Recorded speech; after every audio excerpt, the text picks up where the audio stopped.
this is probably one for Mr. Munyard. How many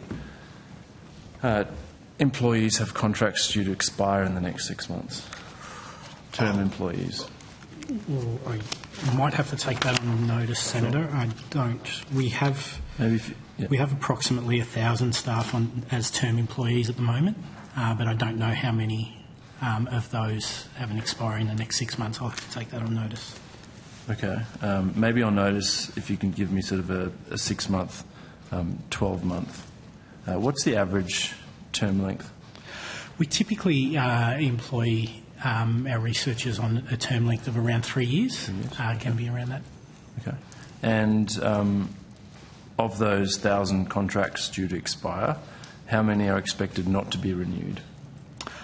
I'll have to take that on notice. We obviously have some term ends coming through the current processes, but I'll have to take that on notice too.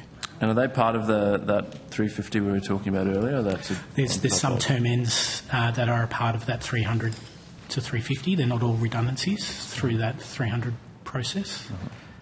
There's a number of term ends through there. Okay. Are there any that are not included in that 350? Term ends? Yeah. I'm not sure, Senator. I'll have to take that on notice. But again, as Professor Huntington has mentioned, we'll be able to stabilise our workforce at a level. So if there were some term ends that ceased, it would mean that we would be able to rehire potentially other capability. Okay. I mean, if they're not included in that 350, I'd find that concerning. But if you can come back on notice, that'd be good. Has CSIRO undertaken any analysis of capability loss arising from non-renewal of term contracts? Have you done that work? Quite sure what you mean, Senator, in terms of...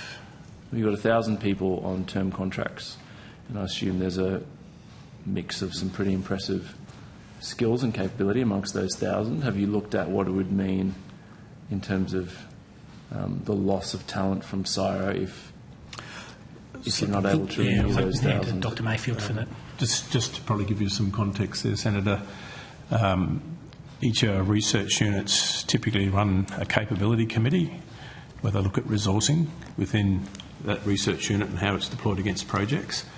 So they make decisions on new hires, on term ends, whether in some cases we will renew those, in some cases we'll get a different type of skill set coming in. So that's an ongoing basis. So all through the last couple of years, those committees have been making decisions. So we've been actively extending, renewing and looking at new terms as well as letting terms lapse as they reach the end of that contract. So, and we do that on the basis of the capability that we need to deliver against the project portfolio. So it's this whole concept of having the right capability to deliver against the objective that you're trying to do. So it's a dynamic thing. It's always going to keep changing. And that's sort of part of the equation that we've got around how we prioritise and deprioritise capability, trying to make sure that we're bringing in the right people and retaining the right people as best we can within our constraints.